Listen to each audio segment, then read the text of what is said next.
Nobody wants to be put in a bind or a rush. And if you don't plan accordingly to what you're doing, you could get it to where all the weight lays on the painter. You know, it's like we got this much time left. How much is that gonna take? But there's no doubt in my mind that we'll have it done. It'll be a ballet of madness.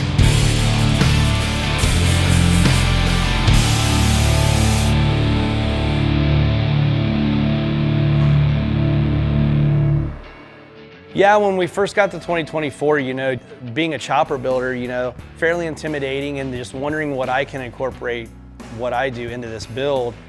You know, once we got into it and I realized just our skill set and what we do as a shop, just everything that was on this bike we thought was done well and performance based. So we're like, let's just keep all that and let's just put lead sled into what this bike has and see where it comes out.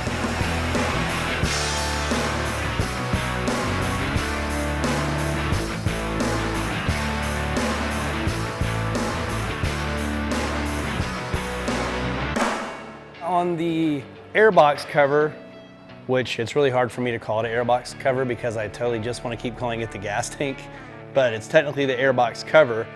It's got a good shape, but it was just maybe too plain and not enough edges for me. You know, we wanted to do some mild fabrication to it to just kind of bring it to life, give it a little bit more 3D effect.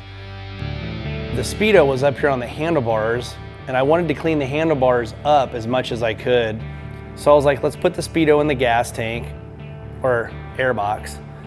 That created a whole nother problem because underneath this airbox cover is the airbox, which fills up everything underneath here. The ECM, which is the computer for the bike, is underneath there. So there was a lot of fabrication we had to do underneath this. You know, we were like, let's French in the sides of this gas tank, you know, to give it another dimension. You know, we cut the original sides out and, you know, we could only get like roughly a 1/4 inch to 3/8 in the rear. We were able to bring it in about a 1/2 inch on the front. So it kind of tapers in the front, and then in toward the top, we could get a little bit more too. So that gave it a little bit more dimensions.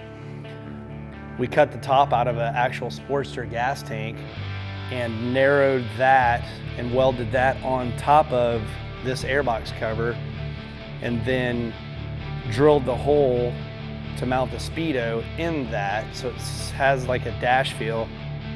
I didn't really pay much attention at the time because we just kept going at it, you know, and just making things happen. But now that I talk about it, we did a lot of work to make that happen.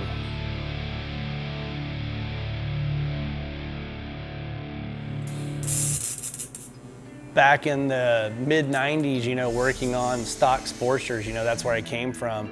Stock bikes with suspension, you know, we were doing doodad type things like getting rid of the blinkers, filling up the strut holes, you know, making your fenders bolt from the inside. So it was kind of cool doing this because once I got into it, I was like, oh, you know, I've done a lot of this. This is kind of how lead sled started, was, you know, just doing some of these custom tricks to a stock bike to just make it look cool and flow well.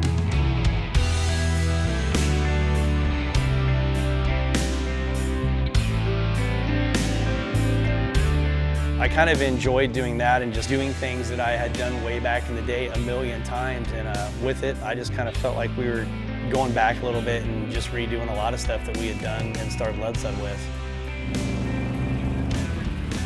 So it's kind of interesting because I feel like a lot of the smooth look when you're looking at the bike, the smooth feel it has, is a lot of that underlying creativity and fabrication that maybe just isn't jumping out at you. But I think somewhere subconsciously you're seeing that fabrication without realizing you're actually staring at it.